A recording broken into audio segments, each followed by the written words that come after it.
Waikiki is half a world away from the birthplace of the pan, or steel drum.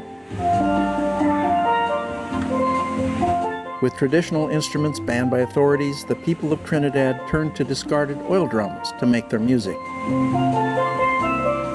Today, the happy sound of the pan is enjoyed around the world.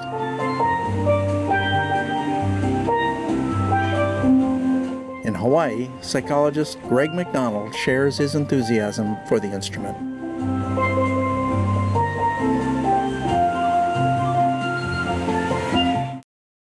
The steel drum is really a unique instrument. It's considered the world's first new acoustic instrument. This single steel drum is known as a lead tenor. It tends to carry the melody. People sometimes ask me, is it laid out in a pattern? And the answer is yes, but the pattern's unusual. It's called a circle of fifths because every neighboring note is 5 steps apart, where most musical instruments are a half step apart. But let me show you something. Notice all these notes are touching each other, right? So here's a C. Half a step from a C is a C sharp. Now if you put that C sharp right next to the C, you get this sound. Not very pretty. So that's why they put half steps opposite the note that you're playing. These 3 steel drums that I have here really represent kind of a different type of music that it would play. For example, this one right here is an older steel drum, and you would want to kind of capture the older Trinidad Calypso feel with it. And then the next one over here has got holes in it around the note to make the note ring a little bit, and that makes it more soft, like what you might want to play at a wedding where you don't want it to be too strident of a sound. And then the last one over there is real shiny, but mainly the metal is very thick. And what that does is it makes a stronger steel drum, so that if I was playing at a big block party down in Waikiki on one of those trucks, I'd have to hit real hard on that in order to get the sound to come out. The steel drums do go out of tune, and that's because we have mallets, and the mallets are hitting the metal, and it's bending the metal, so the metal eventually wants to move, and when it does, it either goes sharp or flat. The strangest thing that ever happened to me, though, didn't have to do with me playing it. We were playing somewhere in the middle of the day, in the middle of summer, and the sun was overhead, and as I saw the sun kind of coming across the steel drum, it began to go out of tune. I mean, really out of tune. We had to stop the job at about 10 minutes into a 1-hour performance. And I've just had 4 steel drums tuned, and I'm waiting for the tuner before he leaves back to Florida, because he only comes every 18 months. And so I've had him tune these last week, and what he does is before he leaves, he comes back around just to touch them up to make sure nothing has fallen out. I was finishing up a master's at West Virginia University, and the guy who, we call him the father of the modern steel drum, the man who did single-handedly more than any other one person for the instruments, Ellie Minette, he came to West Virginia University, which is a really, really good percussion school, and started an apprenticeship program. And his first semester there was my last semester for my master's. So I was going to go get a doctorate degree to teach percussion, and I just decided to stick around and work with Ellie for a while. And I ended up staying for about 6 years apprenticing. Okay, what do you got for me? Well, the first one thing is simple. It's a question. When I hit both of these A's sound either sharp or flat. I can't tell, just a little bit. Yeah, this one appears to be slightly drifting flat. You ever have a note that's sharp, and I'm not there and you can't fix it, Yeah, what do I do?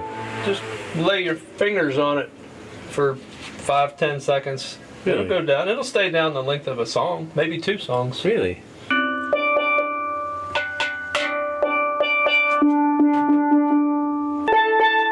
I think that's a lot better. I grew up being a trap set drummer and wanted to be a rock and roll star. Lived in LA for a while, but it wasn't happening. So I went back to school. I moved to the Bay Area and studied psychology, became licensed as a psychologist.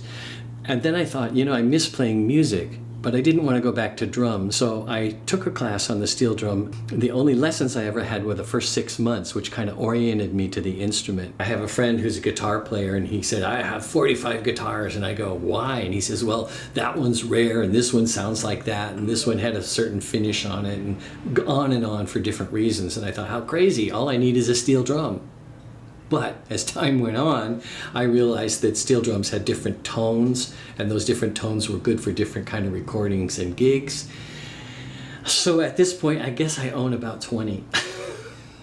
Although 90% of the time I just play one. My wife and I both play steel drums. We're basically a steel drum duo here in Hawaii. And she's a very high-level classical piano player. That's what she studied in Japan. She's Japanese from Tokyo. But by the time we met, she'd been playing classical music and piano for so long, she was kind of interested in something a little bit different. My background is very Western and percussive because I was a drummer. Her background is very melodic and Eastern. And I think you can't help but know that that helped create a unique sound. I don't think anybody else that plays steel drums has that kind of combination of East and West together.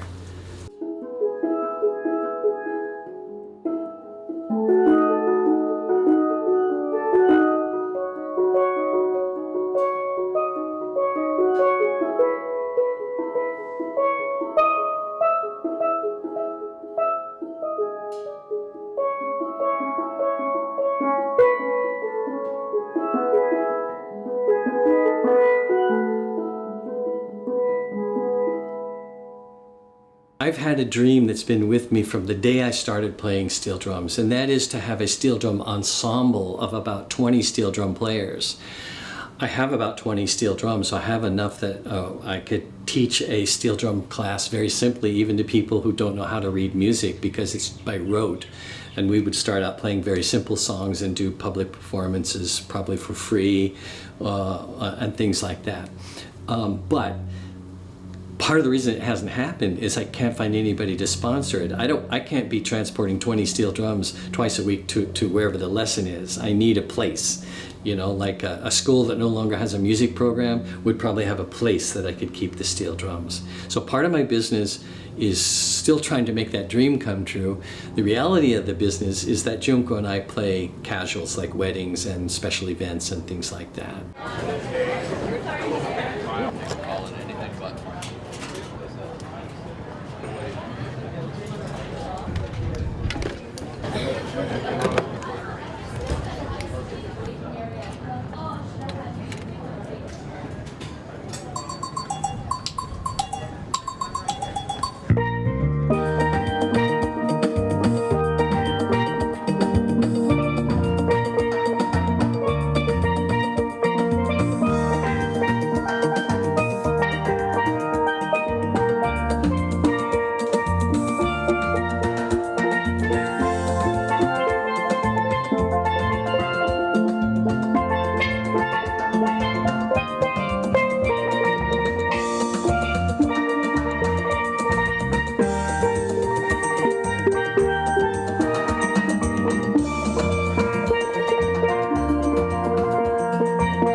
Okay. Yeah, that's me. That's me on the cover there. Can you my transformation?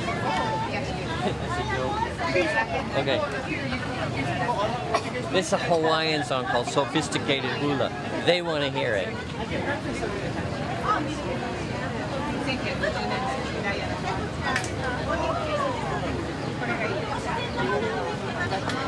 Are you ready? That's a ukulele.